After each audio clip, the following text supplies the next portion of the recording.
I'm going to give you a brief description here of basically what it takes to sharpen one of these props. Now, what you want to do, for starters, is you can see that I've got lines from the sharpener only on the top edge. I may smooth the rest of a prop, and you will, all inside here, any lines like this you want to get rid of. Okay, any seam lines like this that are messy and nasty, you got to get rid of those if you really want to smooth it. Basically what you want to do, I've been doing it for a couple of years now, and even then this prop's kind of survived the test of time. It's still one of my better props, just because it's just the right level of sharpness. And that's something I wanted to cover with you guys. You don't want to have it too sharp, and you don't want to have it not sharp enough. Too sharp, and the first little tiny thing you hit will destroy your prop. Not sharp enough, and you won't get enough grip in the water. The big advantage is the sharper it is, the less throttle it takes to plane up the boat, and the more throttle you have for speed. The angle down, I think you can just see it here. And that actually makes, you don't do that on purpose, it just happens, well you do actually, but it just happens when you do the sharpening my method, going down along the direction that my thumb is showing you, okay? And you do it like that, gently. You can do it with a Dremel, you can do it with a hand stone. This one was actually done with a hand stone. So this is basically a stage 1 prop, okay? You can see the letters have been shallowed. They are lowered as much as I can go without removing them completely. And the reason is, that's what the prop nut grips to. So you really want to keep that in mind. The only time you want to do this top section is if it doesn't mesh quite properly with the boat. You want to adjust it so that it does. I wanted to show this prop because it was the one that was on my Super V. It is no longer. The one that was on the boat for stage 2 is currently on the boat. And is now a stage 3 prop. It's been tuned up and polished and superbly balanced. I mean, that thing just got ridiculously balanced. It came out really, really nicely. So that's one of those things where you can't always guarantee a balancing job that good. In fact, of all the props I've done, it just happens to be that that prop has the best of everything. It just worked out that way. It was also the cleanest, smoothest prop I've ever had new out of the box. So therefore had the best balance to start with, therefore was easier to tune up.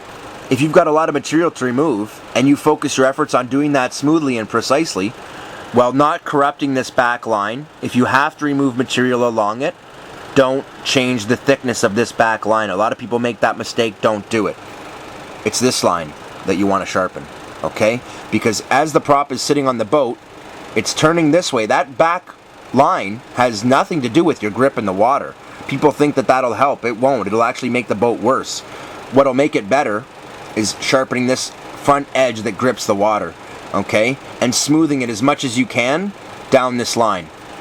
The only reason to knock down the lettering is actually for weight. You just want to remove as much of the material as you can that's not necessary so that the prop is as light running as possible. You want to be watching where the prop actually meets the cylinder. Okay, you see what I'm talking about here? And you'll see here that in this case there's a lot of gunk on this side. You can make it smooth, okay? See this? You can make it that smooth. That's what I'm talking about when I say watch your lines, because these lines should be smooth. If it's not, the water flowing over the prop won't be flowing smoothly, and you get turbulence, and you get more bubbles, and it's less grip for the water. When there's more bubbles, obviously you have less water. Less water means there's less water to push with the prop, which means you're not getting to go as fast. You want to be watching where the prop actually meets the cylinder. Okay, you see what I'm talking about here? And you'll see here that in this case there's a lot of gunk on this side. You can make it smooth, okay? See this? You can make it that smooth. That's what I'm talking about when I say watch your lines, because these lines should be smooth. If it's not, the water flowing over the prop won't be flowing smoothly. So, mostly tuning a prop is about making it efficient, which means making it smooth, balanced, and sharp. Alright, what I wanted to do was just go over quickly with you exactly what the differences are between a stage 1, a stage 2, and a stage 3 prop. Stage 1 goes as follows. See these letters? These have been lowered to their absolute minimum profile while still existing. You don't want to wipe them completely off, these letters. Printed around the back of the prop, and the reason is that's what your prop nut grips to. That's why they're actually there. Stage 1 also involves the smoothing of such seams as what you'll see here, but I'm good at sharpening things, so sharpening was always easy for me. when I started tuning props, that's what I started with, was tuning. I can actually make a stage 2 prop just with sharpening, not doing anything else to it, and it'll run like any stage 2 prop you'll ever see. But that's because it'll have stage 3 sharpening and nothing else done. What I recommend if you want a stage 1 prop is this. You smooth it, you sand down these, it actually slightly lightens it, and you mildly sharpen these edges.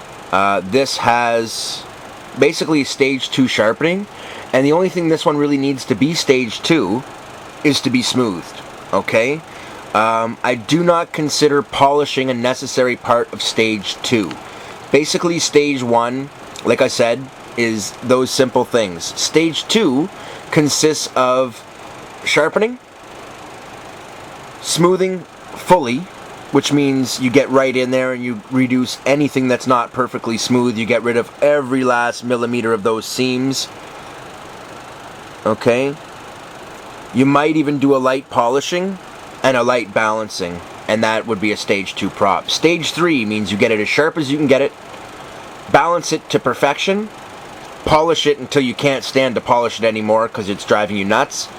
What you do is you start at stage 1 with smoothing. Smooth it, mildly sharpen it in the manner that I showed you. Very mildly, I mean really, you know, just mildly. And then shave these letters down a bit. That will basically give you a slightly lighter, smoother, and much grippier prop in the water. To me, whether it's stage 1 or stage 2 is all about the degree to which you do those things. A stage 2 prop will also be mildly polished, okay, and sharper than a stage 1. It's really easy. If you follow very simple instructions, it's really, really simple and straightforward. So, like I said, there's stage 1, or my stage 1 anyway, which, as I've said, is a little bit sharper than what most people do for a stage 1 prop, but it's also not quite as smooth as what most people do. So some would go a little less sharp and a little more smooth, but either way it really works out the same because you're cutting down the resistance and increasing its ability to revolve in the water, which increases overall RPM and reduces the amount of amperage that it takes to turn it. Especially sharpening. That's actually why I go sharper more than polished, because the sharpening makes the big difference. Everything else is minor compared to the sharpening. If you can do the sharpening properly, you'll have a sick prop. And if you can do the sharpening, the rest is easy. So the big part of what I'm showing you in this video is the sharpening. What I normally use when I use my Dremel, I thought I'd show you guys this too, to tune my props, is one of these guys. Now this was originally a perfect cylinder, and that is from doing props with it, the indentation in the center. But you can see by how even and smooth that indentation is that I'm pretty careful. I use this because now that I have that profile on it, it works really, really well. You'll see here. Then I have, for fine tuning it, I've got myself another one here, same kind of thing, but on a shallower angle so that it's easier for me to work the angles. Alright folks, what I've done is I have gone along, and you can see now that this whole edge is a good deal thinner. Like if you really look at the edge, I've got it fairly sharp now. This is still not stage 3, believe it or not.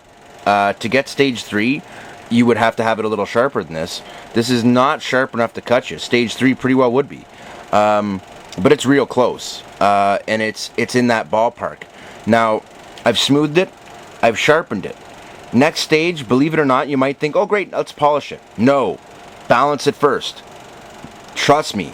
The reason being, when you go to balance it, you may discover that it's off on one edge as well as being balanced. So you may have to resharpen a certain spot. You may find while you're analyzing it up close that it's not exactly even. This one's pretty close. You want to feel for symmetry of sharpness, I call it. Basically means there's a symmetry. This one is equally sharp to this one, is equally sharp to this one. I never dremeled the underside edge. That's a really important edge. What I did do is Dremel this one, and you can see the increase angle it's put on it. Now, one of the reasons I recommend that is for resistance. It's not just grip. Well, it's actually slightly put a downward edge on this, which is great. It's made that a sharper, more biting edge. It's also slightly reduced the thickness of this, or rather substantially actually in this case, which reduces your resistance.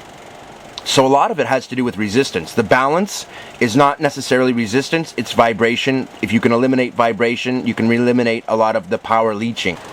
The balancing is simple.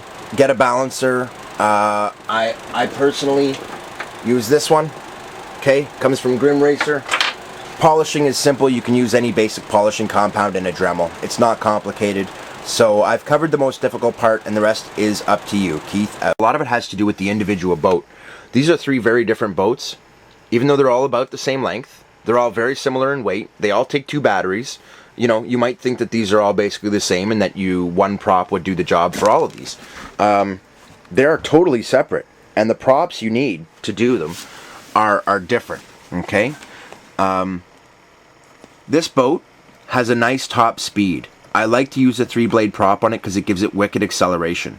This is a stage 2 prop.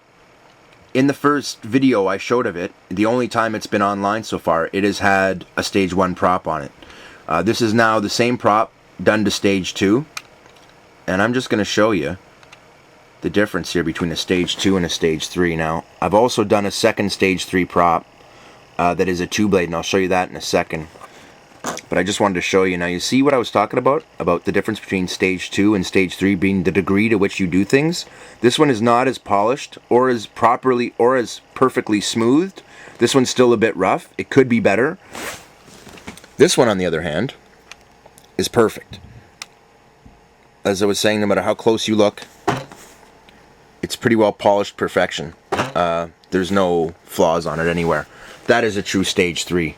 Here is the stage 3 2-blade that I was just talking about, okay, that is on this boat here, okay, my Formula 27. I love this boat. It's a great boat. The last video you saw of it that I put up when I was doing the repair testing, if you watch the, if you read the description, it had a stage 2 prop on it. This is now stage 3, and I will hopefully with this boat show you the difference between this boat and this boat. I will show you the difference between a stage 2 and a stage 3 and the kind of difference that makes. With this boat, I'm going to show you the difference between stage 1 and stage 2. Okay? So that is my goal, and that's what I'll be doing in the future. Keith, out.